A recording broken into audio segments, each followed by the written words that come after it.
Okay, so this video, guys, I'm going to show you a way to extract certain shadows and highlights so you can copy and paste and put over top.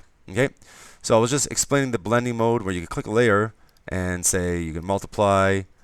You can try different type of techniques, but sometimes it looks good, but you just want to take it further. Okay, so say you're not happy with the blending tool, so I'm going to just say normal for now.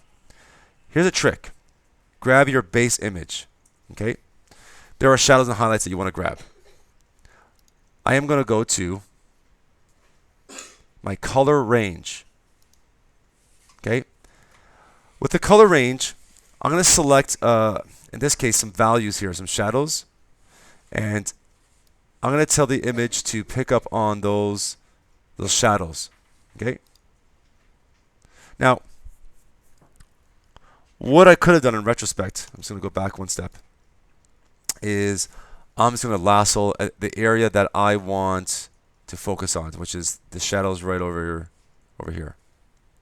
Okay, Command C and Command V. I've copied and pasted them. Okay, so I just have a section of it. I'm going to Command click and just focus on this area. So I'm going to go selection again and go color range. I'm going to specify the gray, and you can see that I'm picking that gray up based on the selection, and I move down the fuzziness. Okay, you can also add to it, but in this case I don't have anything else to add. I just want that area to be selected. Okay, great. What I'm going to do here is Command Shift I and delete everything else. Now what it did, it took kind of a feathering technique of the shadows. Okay, the trick is to place it in place. It's exactly above where it needs to be, right? I'm going to bring in the logo, bring this layer above. Okay, so right now I technically have just shadows over top of it. You guys see that? So there's no blend mode, it's just a bit of shadow that I extracted. And from here you can pick and choose whether you want to play with opacity and just kind of fade that layer over top. Okay.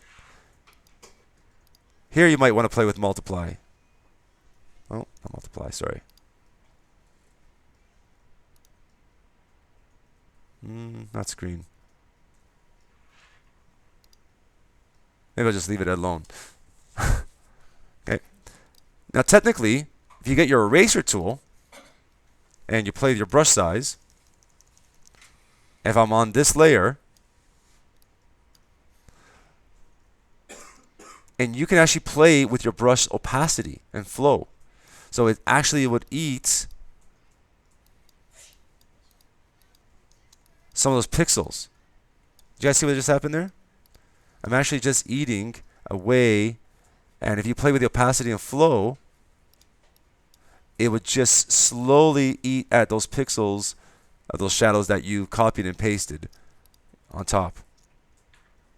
You guys see that? So it's another method of bringing shadows or highlights from below, copying it, pasting it above, and then playing with opacity, getting your eraser tool and deleting at it, and put those on top. Okay, it's good for texture if you're getting fabric. That's not a bad technique. So again, you use your color range, pick and choose the values that you want or the colors, and then copy and paste those onto a new layer. Okay, hopefully that's helpful for you guys.